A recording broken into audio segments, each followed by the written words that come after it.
Toujours plus loin, toujours plus loin.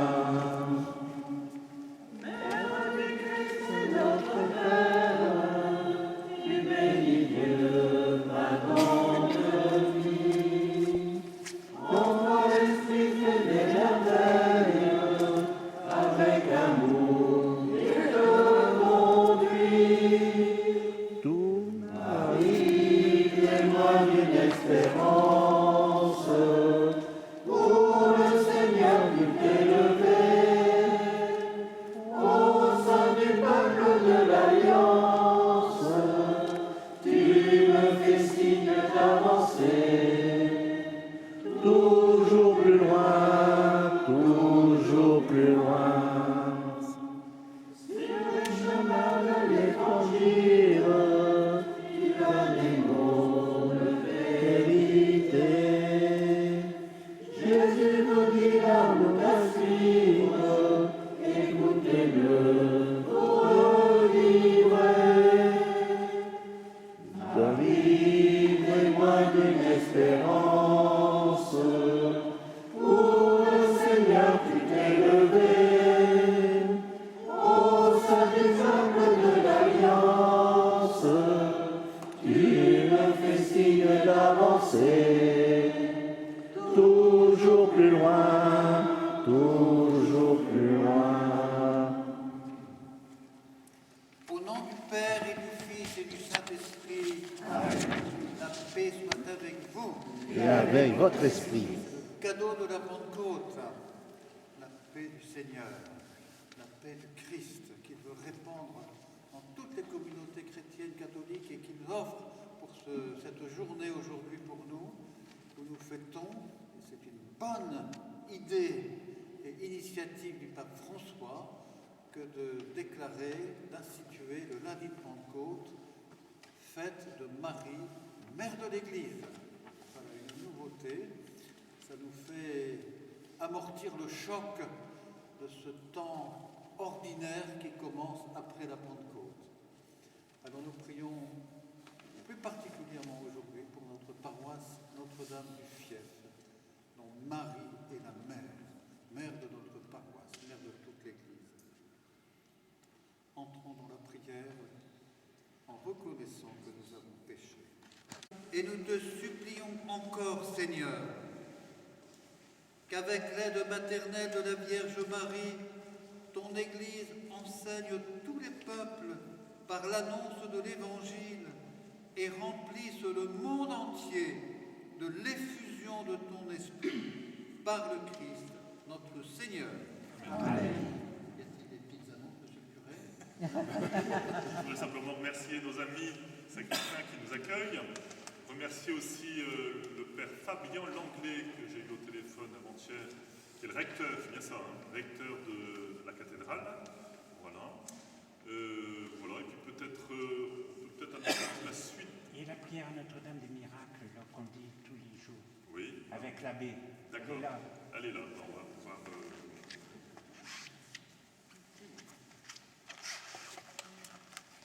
Notre-Dame des Miracles. Réjouis-toi, Marie, Mère de Dieu et Mère de l'Église, et reçois l'hommage de notre confiance et de notre amour. Toi qui es le secours des chrétiens, le refuge des pécheurs, le réconfort des malheureux. Toi qui es notre espérance et notre vie. Toi que nos pères ont appelé ici Notre-Dame des Miracles. Tant de faveurs nous sont venues par ta puissante intercession. Écoute notre appel. Tourne vers nous ton regard plein d'amour. Regarde surtout ceux qui souffrent et qui peinent. Ô Marie comblée de grâce, Mère de Dieu et Mère des hommes, sois notre avocate. Prie pour nous, viens à notre aide et fais-nous accueillir Jésus, l'unique Sauveur, maintenant et à l'heure de notre mort. Deux mots. Comme dit Bertrand, on va se laisser vivre. Donc, on a deux guides qui devraient être arrivés, qui vont nous faire visiter la cathédrale, puis la vieille ville, et nous emmener au restaurant dans la vieille ville. Ensuite, notre chauffeur bien-aimé qui est là nous récupérera à l'endroit où il nous a déposés pour nous emmener au musée, l'écomusée de De Dragueur. Dragueuil.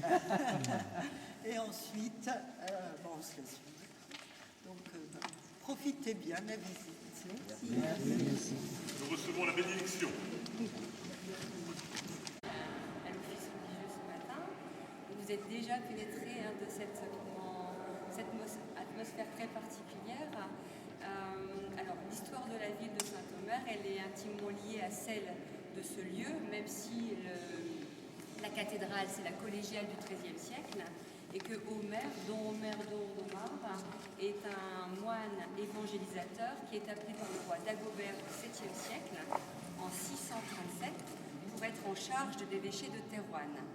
Alors, en fait, il s'agit du nord donc, de la Gaule, qui est donc la région de la Neustrie, laissée vraiment à l'écart des grands courants d'évangélisation. Et on peut dire que Omer, eh bien, c'est un moine, c'est un agent au service du pouvoir monarchique pour évangéliser et christianiser la région. Alors, il vient de Luxeuil dans les Vosges. L'histoire nous dit que très rapidement, Omer s'est fait aider par 3 disciples, Bertin, Momelin et Ebertram, dans sa tâche d'évangélisation. Il s'implante sur la rive flamande de la A, parce que vous allez voir à travers la visite de la ville, Saint-Omer est une ville d'intérieur et pour autant le lien qu'elle entretient avec le milieu littoral est très important, c'est un lien quasi organique. Et l'eau est omniprésente, c'est-à-dire que l'eau, dans un premier temps, au 7e siècle, eh bien, elle amène les moines sur le mont Sitieux. Alors d'abord sur la rive flamande de la A, au niveau d'un tertre marécageux, qui prendra le nom de Momelin au départ de ses disciples, le petit village de Saint-Momelin, donc entre Saint-Omer, le long du canal Watten et vers Dunkerque.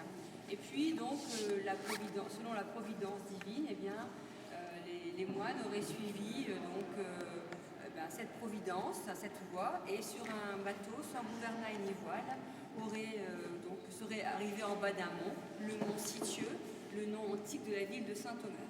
Ils y fondent une première. En fait, tout concourt dans cette église à souligner l'importance de cette communauté canoniale, cette communauté de chanoines.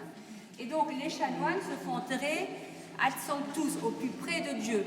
Et on a foulé indifféremment des plaques tombales.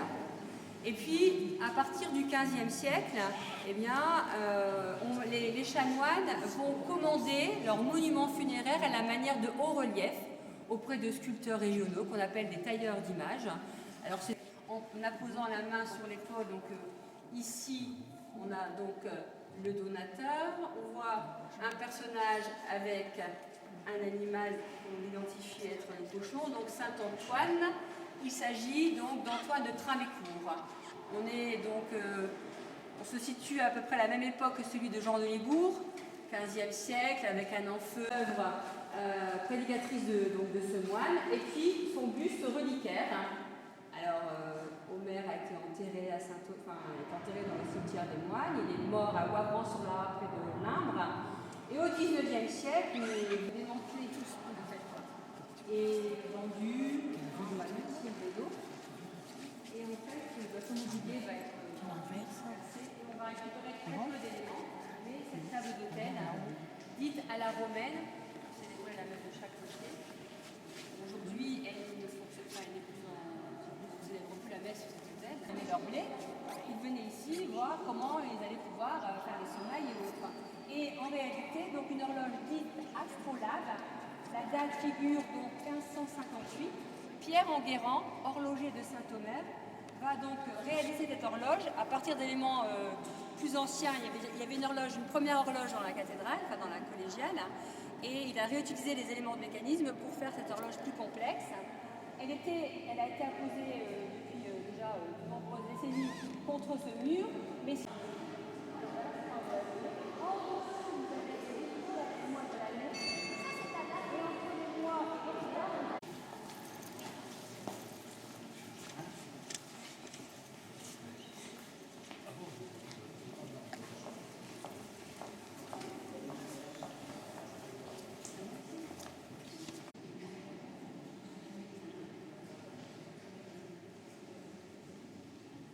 un peu floral, et puis progressivement, donc on a un cœur, un court transept et une extension au XIVe et au XVe siècle.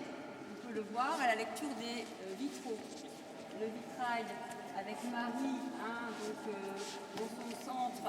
Le XIVe siècle a vu, le XIIIe siècle, c'était vraiment le plein épanouissement du culte marial en France. Donc rien d'étonnant à ce qu'on retrouve Marie avec à ses pieds les pécheurs Adam et Ève, et toutes les vertus de Marie qui déambulent depuis le vitrail de gauche en bas, parce que les vitraux se disent de gauche à droite et de bas en haut. Présentation de Sainte Anne et Joachim devant les portes de Jérusalem, le baptême de Marie, l'éducation de Marie. Et vous avez ainsi toute la vie de Marie, un ciel ouvert, comme ça là, qui se décline sous nos yeux. Donc un cénotaphe. Un cénotaphe, c'est un monument à la gloire du personnage, puisque Homère a vécu au 7e siècle. Il ne peut donc pas s'agir d'une représentation réelle, mais idéalisée. On n'a pas, à l'époque de l'appareil photo, on n'a pas immortalisé le visage de Homère, si ce n'est celui du Christ mort à l'âge de 30 ans. Et donc, au Moyen-Âge, les gisants sont idéalisés à la manière du Christ.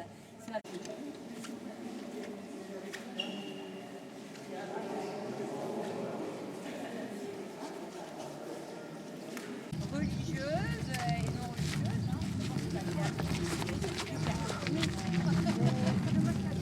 C'est ça.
Ça servait donc à mesurer le poids spécifique du blé tendre. Alors, vous savez, on le mesure toujours aujourd'hui, mais différemment. Alors, à l'époque, on mettait donc le blé tendre pour le verser à l'intérieur, sans taper sur les parois, on ne pouvait pas taper. Ensuite, on passait une rasette, et après avoir enlevé la table, on devait être à 38 kg. Hein, puisque, pour que le blé tendre puisse être tendre. Alors, ici, vous avez une faux javeleuse. Alors, cette faux javeleuse, oui, ils ont travaillé avec ça. Donc, la faux javeleuse, donc au premier coup de faux, donc les céréales vont tomber dans le panier. Au deuxième coup de faux, il va donc basculer et il a une javelle. Voilà.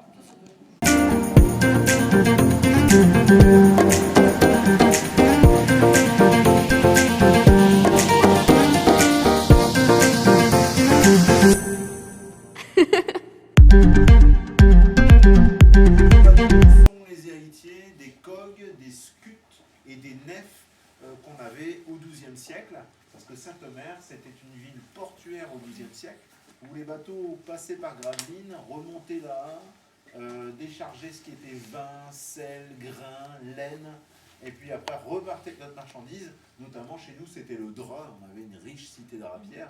Bon, ça c'était à l'époque, hein, quand on avait beaucoup d'argent. Et puis voilà, on faisait des bateaux, on avait la corporation des faiseurs de nefs à l'époque.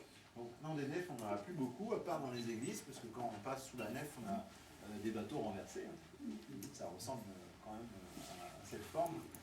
Et l'activité de fabrication de bateaux commerciaux, c'est un peu atténué avec la chute entre guillemets du commerce à Saint-Omer. On a créé le canal de Neuf-Fossés dans les alentours du XVIIIe siècle, donc forcément les bateaux ont bifurqué et s'arrêtaient plus forcément à Saint-Omer et on a perdu beaucoup d'activités. Mais à cette